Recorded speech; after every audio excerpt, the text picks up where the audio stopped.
পুরুষ মানুষ কেন বোকা? কারণ সে সবাইকে খুশি করতে চায়। সে চায় মা সুখে থাক, বোন সুখে থাক, স্ত্রী সুখে থাক, যদি আরো স্ত্রী থাকে ও সুখে থাক, সন্তানরা সুখে থাক, সবাই ভালো থাক।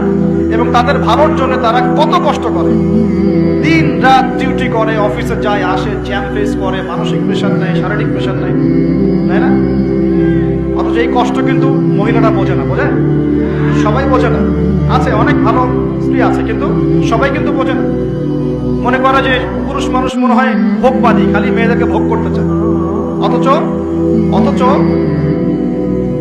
সবাইকে সুখে রাখার এই চেষ্টায় একজন পুরুষ দিন শেষে নিজেই সুখী হয় না।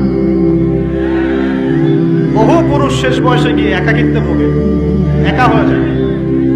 এই জন্য বলছি ফ্যান্টাসি বাদ দেন। ফ্যান্টাসি বাদ দিয়ে হালাল রিজিক হয়েছে, একটা নেককার পরহেজগার মেয়ে দেখে বিয়ে করে ফেলেন, ব্যাস তাকে নিয়ে দুনিয়ার ছোট্ট জীবনটা কাটিয়ে দেন।